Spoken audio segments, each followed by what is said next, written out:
वक्रतुण्ड महाकाय सूर्यकोटि समप्रभ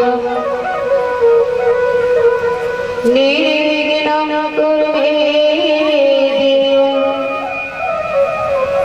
सर्वकार्येषु सर्वदा। वसुदेवसुतं देवं कंसचाणूरमर्दनं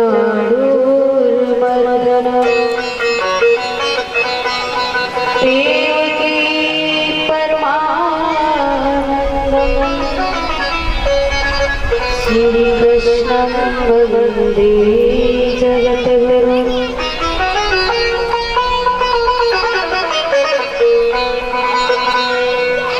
या देवी सर्वभूतेषु शक्तिरूपेण संस्थिता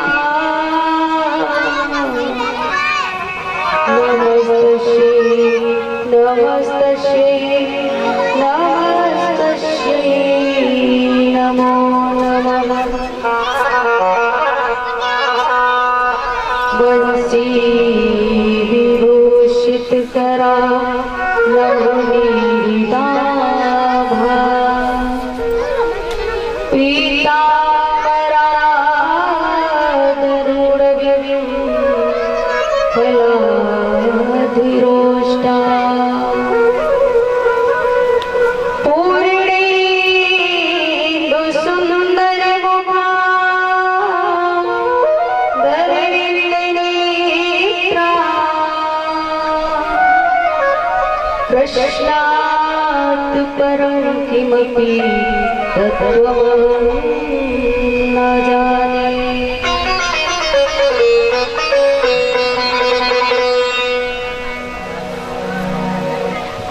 जय जय श्री राधारमण जय जय नवल किशोर जय गोपी चित्तचौर प्रभु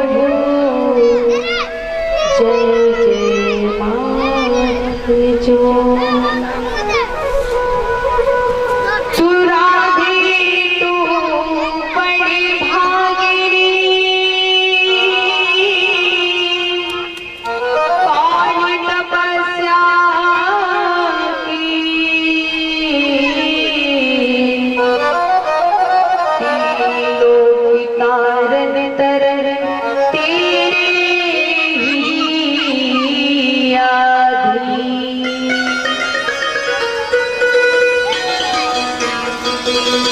बोलिए श्री आदि शक्ति भवानी दुर्गे मैया की, पवन पुत्र हनुमान जी महाराज की, वृंदावन बिहारी लाल की, श्री राधा रानी सरकार की जय जय श्री राधे, जय जय श्री राधे, जय जय श्री।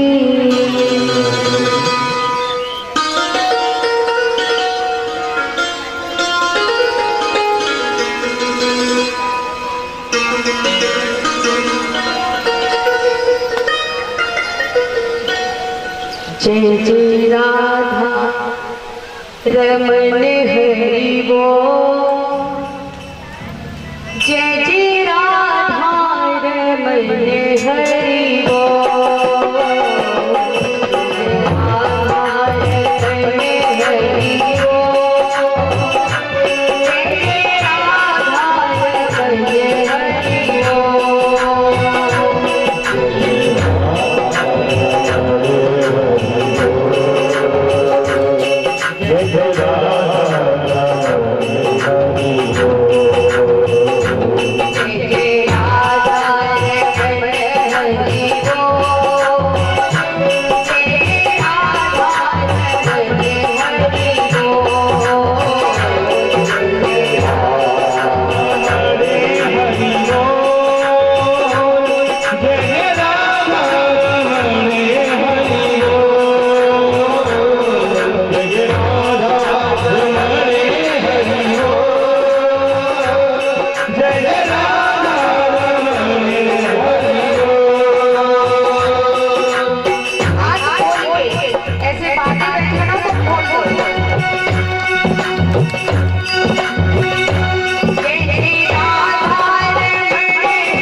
समाज की नहीं है। तो भागवत जी की कथा कितनी कोमल है, कितनी निर्मल है, कितनी गोपनीय है और कितनी कठिन है, कितनी मार्मिक है, वो आप लोग वास्तविक कथा श्रवण करके तब इसका अंदाजा लगा सकते हैं। अब एक श्लोक देखिए भागवत जी का। निगम कल्पतरोर गलितम फलम सुखमुखाद मृत द्रव संयुतम पिबत भागवतम रसमालयम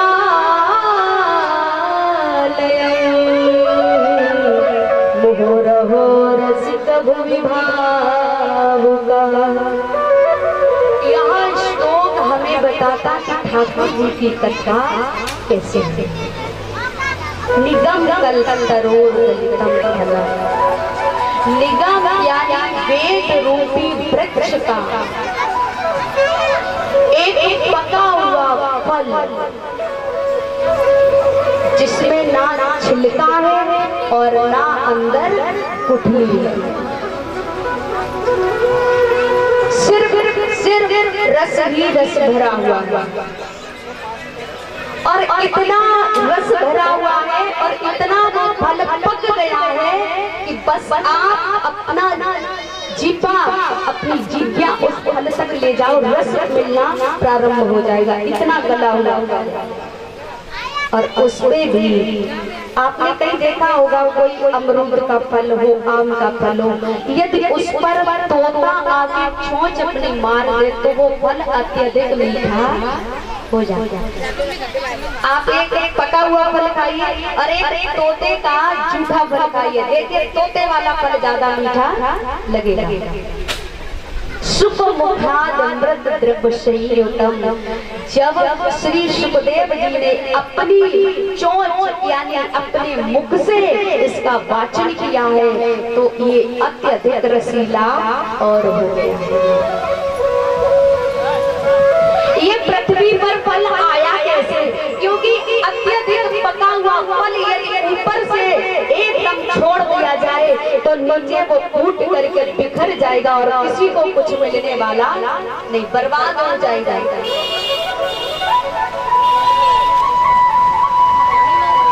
तो विद्वान कहते हैं वो फल पहले नारायण को प्राप्त हुआ। नारायण भगवान ने ब्रह्मा जी को दिया, ब्रह्मा जी ने नारद जी को दिया, नारद जी ने वेद व्यास जी को दिया, व्यास जी ने अपने पुत्र सुखदेव को दिया, सुखदेव ने राजा परीक्षित को वो फल प्रदान किया। और आज परीक्षित जी के माध्यम से संसार में ये फल व्याप्त हो गया चारों तरफ। धीरे धीरे गिरते गिरते गिरते गिरते ये फल आया है। पिबत भागवतम रसमालयम, इसका पीने का अधिकार, इस रस को चखने का अधिकार, इस फल को खाने का अधिकार किसको है? कौन चखे इस फल को? तो कहा रसमालय मुहुर्मुहु रसिक भूमि भाव का। जो रसिक हो, जो भाव से भीना हुआ हो, जो जिज्ञासु हो, जो प्यासा हो, वही इसका स्वाद ले सकता है। अन्यथा भरे हुए जो पहले से चकाचक बैठे हैं उन्हें कभी इसका स्वाद आने वाला नहीं है। तो रसिक बनिए, भाव जगाइए, भगवान के लिए भाव निर्मल कीजिए, तब इस फल को आप चख पाओगे और तब आपके अंदर ये स्वाद अनुभव होगा। और ऐसा स्वाद आएगा महाराज जिसका कभी वर्णन नहीं कर पाओगे। इसका स्वाद कैसा है? बोले जैसे गूंगे को बहुत बढ़िया मिठाई खिला दी जाए और उससे पूछा जाए कि भैया बताओ ये कैसी लगी, तो बेचारा क्या बताएगा? वो बस केवल खुश होगा, प्रसन्न होगा, वो बता नहीं पाएगा, गूंगा बोल नहीं पाएगा। वही स्वाद इस फल का हमको प्राप्त होगा। तो ध्यान रहे भक्तों, ऐसे हम अधिकारी तो बने, ऐसा भाव तो जगाए कि भागवत जी हमारे अंदर तक चली जाए। दोष देने से पहले या किसी को कुछ कहने से पहले 100 बार अपने आप को जरूर देख लेना चाहिए। कमियां हमारे अंदर होती है, सामने वाले के अंदर नहीं। क्योंकि अगर कमी हमारे अंदर ना होती तो दूसरे की कमी हम कभी देखने की कोशिश न करते। वो कमी हमारे अंदर थी, इसलिए तो हमने दूसरे में देखी। और कोई भी बनता हो महाराज, कुछ ना कुछ तो जानता ही होगा, तब वो यहाँ बैठा है। अपनी योग्यता के अनुसार कोई कमी न छोड़ेगा। मैं बात बार बार यही कहती हूँ, बात यही आगे टिक जाती है, हम उस चीज के लायक थे कि नहीं थे, हमने वो चीज कहाँ तक अंदर ले जा पाए, पहुँचा पाई कि नहीं, ऊपर से निकल गई, अंदर गई नहीं। इसमें दोष किसका है भैया बताइए? तो इसीलिए सबसे हाथ जोड़ करके प्रार्थना है, भगवान की कथा में तर्क उत्तर ना करते हुए बस प्रेम रस में डूबे रहिए, भक्ति में खो जाइए, ठाकुर जी के चरणों का ध्यान धरिए। और जिस पर श्री राधा रानी की कृपा होती है वही इस भागवत जी की कथा श्रवण कर पाता है। जिस पर श्री ठाकुरानी की कृपा नहीं है वो कभी कथा में घुस नहीं पाएगा, वो बैठ नहीं पाएगा। इसीलिए श्री राधा रानी के चरणों में बार बार एक ही प्रार्थना करिए, हे ठाकुरानी, हे श्री राधा रानी, हमारे भाव को आप पवित्र बना दो। श्री ठाकुर जी के चरणों तक हमारे भाव को आप पहुंचा दो। कथा में मन लगे, ये भाव मेरे अंदर जगा दो। और जिस पर श्री राधा रानी की कृपा हो जाएगी वही इस कथा का आनंद ले पाएगा।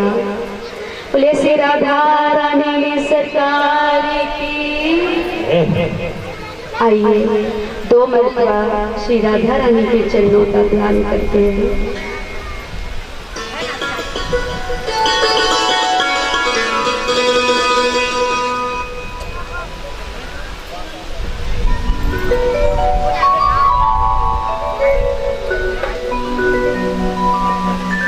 सभी प्रेम से गाएंगे।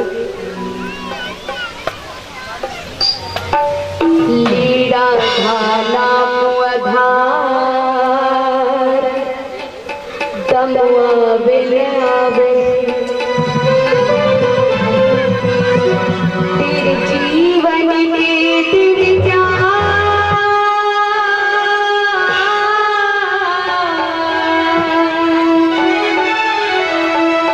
तेरे जीवन के दिल जा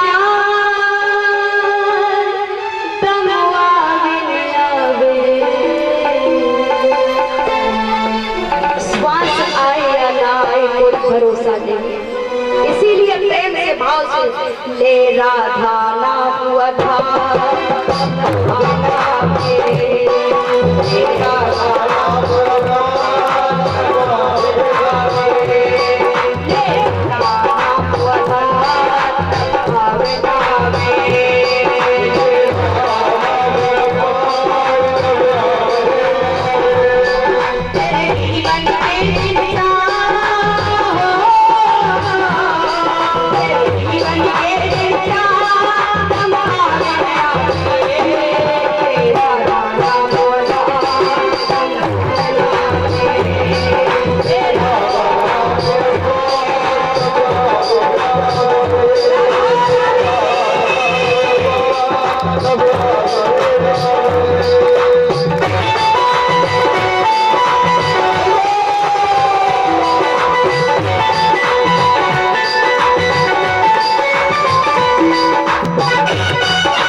सभी लोग तेरा नाम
काले लगे काले काले तेरे बाल बड़े घुंघराले लगे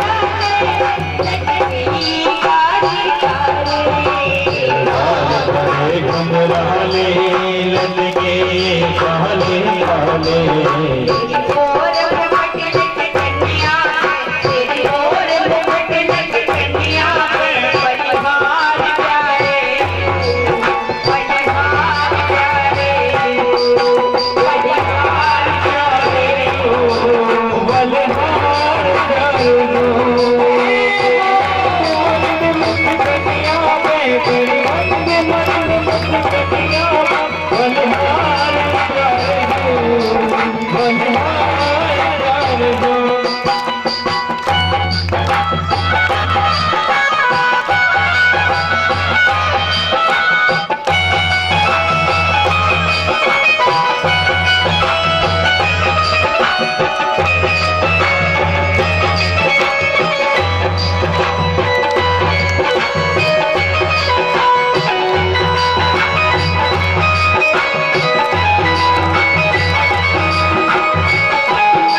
प्यारी प्यारी लगती है प्यारी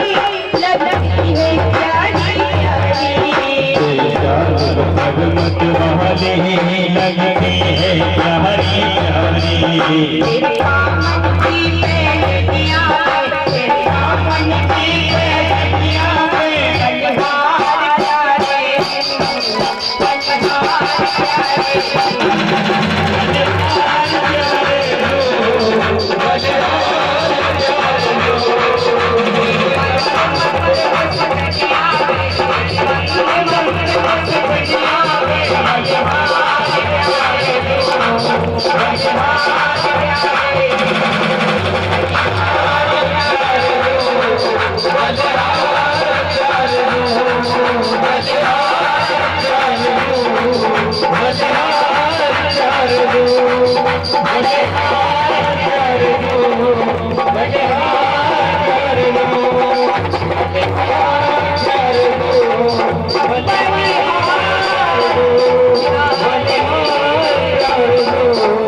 माधुर्य लीला श्रीधाम वृंदावन की है मन।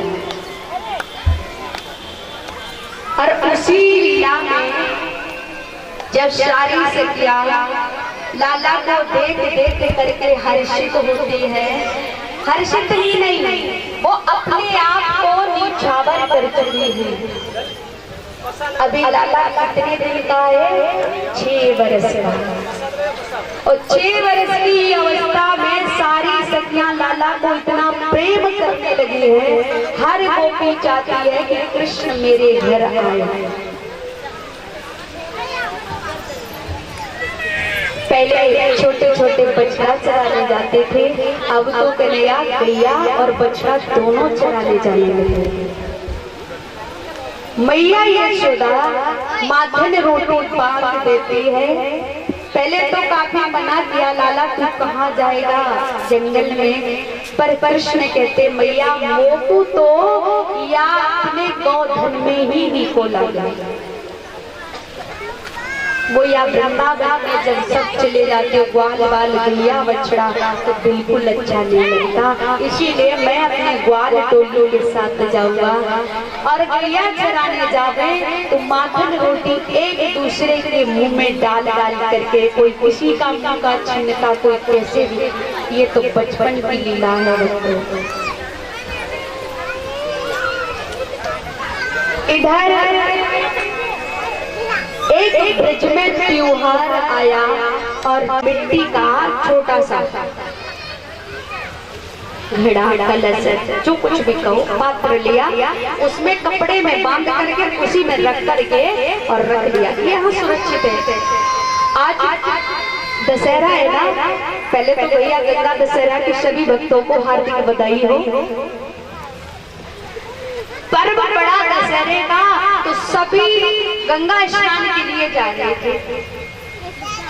तो महात्मा जी ने सोचा चलो हम भी नहाए आते हैं। अब वो बात आई कि जब मोहर छोड़ के नाचे तो बहुत बड़ी बात है।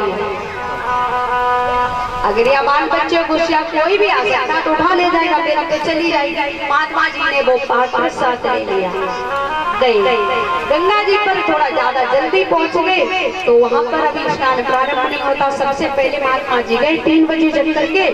तो उन्होंने कहा यार ये पात्र कहाँ रखे, तो थोड़ी सी गंगा मैया की जो बेटी होती है उसे हटा करके उसमें गाड़ दिया, ऊंचा सा टीला बना दिया ताकि बाद में ढूंढने में कठिनाई ना हो। अपने कपड़ा रख दिए और मैया की पूजा के लिए फूल अगरबत्ती प्रसाद जो कुछ लेके गए थे उसी ऊंचे से टीला पर रख दिया। जो 4 लोग वहाँ पर थे वो सब देख रहे थे। हम आप जैसे लोग बोले महात्मा जी तो लगता ज्ञानी है और गंगा नहाने से पहले शायद ऐसा किया जाता होगा। तो जितने भी खड़े थे वो भी एक ढेर बनाने लगे, फूल चढ़ाते, बतासे चढ़ाते, अगरबत्ती लगाते, तब गंगा नहाने जाते। महात्मा जी तो चले गए नहाने, पर भैया जब लौट के आए तो एक नहीं हजारों ढेर बने। अगर महात्मा जी के वह गेरुआ वस्त्र न होते तो उनकी तो सोने की गई महाराज। कब तक ढूंढते? किसी को पता था कि महात्मा जी ने वो ढेर क्यों बनाया था? कोई जानता था? नहीं। क्या देख रहे थे? बोले ऐसा किया जाता होगा, तब नहाते होंगे। और ये क्या है भैया, बिना जानकारी के जो तुम कर रहे हो वो हम कर रहे हैं, यही पीटना होता है। इसको कहते हैं देखा देखी की परंपरा। असली बात किसी को नहीं पता है, पर तुम कर रहे तो हम कर रहे हैं, यही है ना बात। महात्मा जी चले आए, जब उन्होंने अपना ढेर फंसा दिया, जो जो नहा के आता अपना अपना ढेर खसाता, सब चले जाते। इसको कहते हैं लेग पीटना। आज मेरे भक्तों भगवान कन्हैया भी कहते हैं जरूरी नहीं कि जो तुम्हारे दादा के दादा करते रहे वो सही हो। अब मेरी बात मानो और इंद्र की पूजा ना करके जो आपका साक्षात देव प्रत्यक्ष बैठा है भगवान का, उसकी पूजा करो। तो सभी ग्वाल वाले बोले भैया बता दे कि हमारा भगवान का साक्षात देव कौन है? बोले गोवर्धन महाराज। गो का अर्थ है इंद्रिया और वर यानी संवर्धन। इंद्रियों का संवर्धन त्याग से होता है। इंद्रियां हमारी परिपुष्ट त्याग से होती है, ना कि भोग से। भोग से इंद्रियां क्षीण हो जाती हैं। भोग मार्ग से हटा करके उनको भक्ति मार्ग में लगाना ही। इनकार करना आप लोगों की ना मर्जी, हमारी सही बात होने का पक्का सबूत का ठप्पा लगा देते हैं। गलत कहिए, हमें और भरोसा होता अपने आप पे कि हम सही हैं। तो सुखदेव जी कहते राजा परीक्षित जब सब ग्वाल वाले दूर दूर खड़े हो गए, बोले कन्हैया ये गलत है, हम नहीं मानेंगे। भगवान ने कहा अब बात बनाओ, थोड़ा सा लालच दो। बोले सुनो, आज दिन तक इंद्र ने दर्शन नहीं दिया, पर आज स्वयं गोवर्धन भगवान तुम्हें दर्शन करें। और दर्शन की बात कही महाराज, बस खुश हो गए। चलिए गोवर्धन भगवान कैसे हैं? मैंने तो भगवान आज दिन तक देखे ही नहीं, आज देखने को मिलेंगे। तो सारे ग्वाल बाल गोपियां जो इंद्र के गीत गाना थी, वाले ने कही बंद करो अपना गाना बजाना, गोवर्धन के गीत गाओ और छकड़ों में सामान लाद करके महाराज गोवर्धन के लिए चले। आप सभी पूरी तैयारी से आए हो कि नहीं? कल हमने बताया था। हाँ, तो चलिए हम सभी मिल करके गोवर्धन भगवान की यात्रा करते हैं। आप लोग गए होंगे गोवर्धन, सचमुच में परिक्रमा की, क्या बात है। तो जिसने किया उसको तो बड़ा आनंद आएगा, जिसने नहीं किया वो आज करेंगे, उनको भी आएगा। तो गाते बजाते नाचते झूमते मस्ती के साथ चलेंगे कि मैं तो गोवर्धन को जाऊं मेरे वीर ना माने मेरो मनवा।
अपनी जगह खड़े हो जाओ और गाते नाचते चले।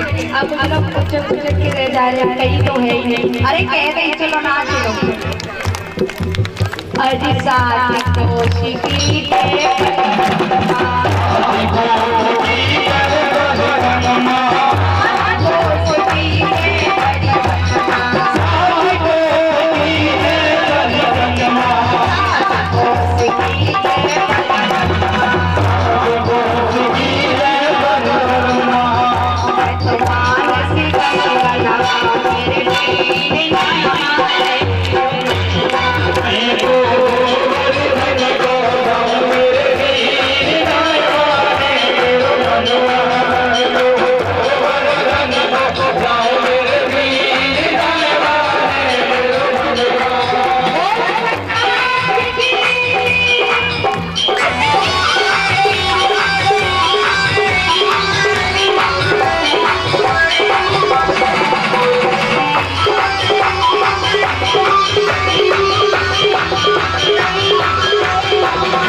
अभी आपने गोवर्धन की पूजा करवाई और एक प्राणी की हत्या करके आए हैं।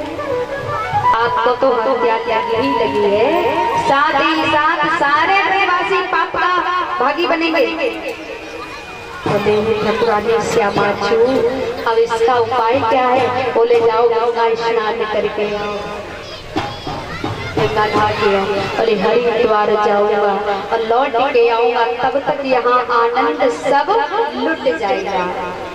बोले किशोरी जो एक काम करते हैं, हम हरिद्वार ना जाए, हम गंगा मैया को यही ले आए तो राधा रानी की विलक्षण लीला है। राधा जी की हार्दिक इच्छा है गंगा मैया यहाँ आवे, इसीलिए ठाकुर जी को उकसाया और ठाकुर जी कहे मैं गंगा को लेके आऊं। मन से आह्वान किया गंगा मैया का और वहाँ पर एक गंगा की धारा प्रकट होती है जिसका नाम पड़ा है मानसी गंगा। बोले मानसी गंगा की। ये राज्य जाते हो तो मानसी गंगा वहाँ पर आप स्नान करते हो ना। मन से बुलाई हुई ठाकुर जी की वो गंगा महारानी और मन से बुलाए जाने के कारण उनका नाम मानसी गंगा। सबने मानसी गंगा में स्नान किया। कितने भी थक जाओ परिक्रमा करते करते मानसी गंगा में ज्यों पैर धोए थकान आपकी छू मत कर। ठाकुर जी का और श्री ठाकुरानी का वरदान है। मेरा भक्त जो गिरिराज जी की परिक्रमा करेगा, जो मन विलासा लेकर के परिक्रमा करेगा और मानसी गंगा में स्नान करेगा और उसकी सारी मनोकामनाएं पूर्ण होंगी। गिरिराज जी का पूजन किया, सारे ब्रजवासी घर लौट करके आए, पर पानी अब तक न बरसा। नंद बाबा के घर को सबने घेर लिया। देखिए आप अच्छाई करो तो लोगों को देर में समझ में आएगी और बहुत कम लोगों को समझ में आएगी। और अगर आपकी थोड़ी सी गलती हुई बहुत जल्दी पकड़ में आ जाएगी। अब भगवान के जो दर्शन कराए थे ना ठाकुर जी ने, वो तो भूल गए, आकर के उठाना मारने लगे। देख ले कन्हैया, इंद्र की पूजा करते थे तब क्षण वर्षा होती थी और तुम्हारे गोवर्धन की पूजा करी तो अब तक पानी नहीं बरसा। अब मरे देखो। भगवान कहते चिंता मत करो। नारद बाबा को मन से बुलाया। बोले बाबा क्या कर रहे हो? नारद बाबा ने बीड़ा उठाया, नारायण नारायण करते करते इंद्र की जबान में पहुंच गए। बोले इंद्र क्या सो रहे हो? बोले नहीं महाराज जागा हुआ हूँ। बोले अब की बार लगता है आपकी ब्रज से पूजा नहीं आई। बोले इंतजार तो मैं भी कर रहा हूँ, सुबह से लेकर के शाम होने को आई, अब तक प्रसाद आया ही नहीं। नारद जी कहते हैं आया ही नहीं, आएगा भी नहीं। क्यों? क्योंकि नंद के लाला के कहने पर सारे ब्रजवासियों ने गोवर्धन की पूजा कर डाली और आपकी पूजा अब नहीं होगी। इंद्र गुस्से में करके मैं जिंदा नहीं छोड़ूंगा, मैं मार दूंगा। बोले रुक जाओ महाराज। नंद को लाला छोटी चीज ना टेढ़ी खीर है। बोले तो क्या करे? अरे आप युद्ध में नहीं जीत सकते हो, कोई ऐसा काम करो आपको लड़ना भी ना पड़े और ब्रज तबाह हो जाए।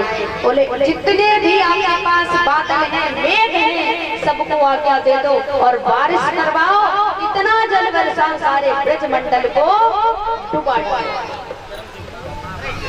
अब तो भैया इंद्र का इशारा पाकर के काले पीले नीले सफेद बादल पे बादल आने लगे, ब्रज को घेर लिया और गरज तरज के साथ बारिश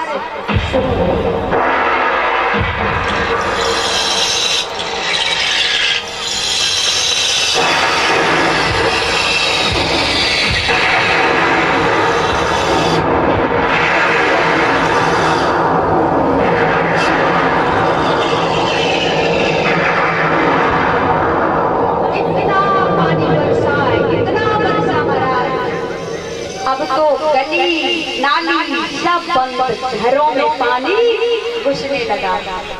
और जैसे घर में पानी घुसा, बर्तन तैर तैर के चलने लगे। सोई सारे ब्रजवासी फिर बाबा के घर पे बोले, बाबा मर गए, अब तो रक्षा करो, रक्षा करो।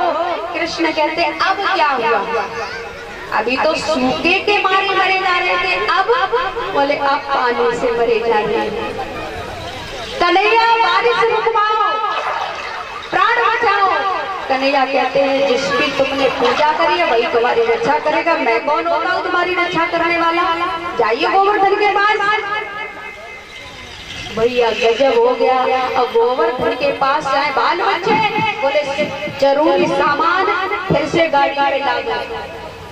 चलो गिरिराज के पास आज मेरे भक्तों लाए भगवान कन्हैया गोवर्धन के निकट, और सबसे कहा अपनी अपनी आंखें बंद कर लो।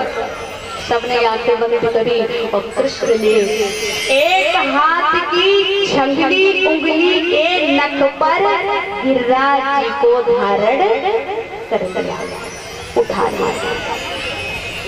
आवाज लगाई है ब्रजवासियों, आ जाओ इसके नीचे। ओ भैया देखा 6 बरस का लाला, राम राम, और इतना विशाल पर्वत उठा लिया, मैं नहीं जाऊंगा। इससे अच्छा ये है कि जल में डूब करके मर जाए, मगर मछली कम से कम मांस को खा के भूख तो मिटा लेंगे, और इसके नीचे दब गए तो सड़ के बुरी दुर्गति होगी। इसलिए कोई ब्रजवासी नहीं जा रहा है। और कन्हैया कहते हैं आओ पर्वत के नीचे। तो भक्तों बलराम भैया ने समझाया, अरे मूर्खों, 6 बरस का बालक कहीं गिरिराज उठाएगा? पागल हो गए हो? आज सबको समझा करके आज भगवान ने सबकी रक्षा करी है। और महाराज एक बात और ध्यान रखना, कितनी छोटी सी उम्र थी ठाकुर जी की, 6 साल का बच्चा अपना देख लो, ये पहुंचना नहीं आता। हाँ, और भगवान ने गिरिराज जी उठा लिया। नट पर गिरिवरी नो धारी, कन्हैया मेरो पार, नट पर गिरिवरी नो धारी, कन्हैया मेरो पार।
पति ने कहा, अरे भोजन कराने के बाद पानी तो पिलाती जा। उठाया घड़ा पति के सर पे, कि हाथ धुलावत हो यो घड़ा, हाथ धुलावत हो यो घड़ा, रुकवे कहीं जैसे खाई गयो कारो। कहीं कहीं तो जान आ रही है, समझ लो सर्प ने डस लिया, सूख गई। और ऐसी नारी से तो लड़ुआ भलो, ऐसी देहु तो मोई संभारो। भगवान ऐसी नारी देव तो हमारी डोर अपने हाथ में ले। कि घर तजो पर तजो नागरी नगर तजो, बंसी बट तज दो पे न लखी हो। गेह तजो देह तजो नेह कहो कैसे तजो, भूषण बसन तजो साज सब सजी हो। बाबरो भयो है लोग बाबरी कहत मोई। समझ में ये नहीं आ रहा कि संसार पागल हो गया है कि गोपी पागल हो गई है। कि बाबरो भयो है लोग बाबरी कहत मोई। बाबरी कहो तो कहो काहू ना बरजी हो। कहैया सुनैया तजो तात मात भैया तजो, सब तज दो दैया पर कन्हैया नाही तजो। तात मात भैया बंधु सब छोड़ दो, पर कन्हैया नहीं छोड़ो।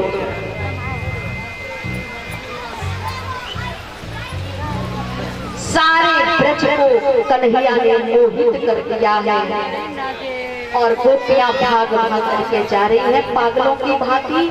और आज कन्हैया की बांसुरी बज रही है। कारी कमरिया कारो कन्हैया, एहेरी सजनी कारो ही मोना कोली।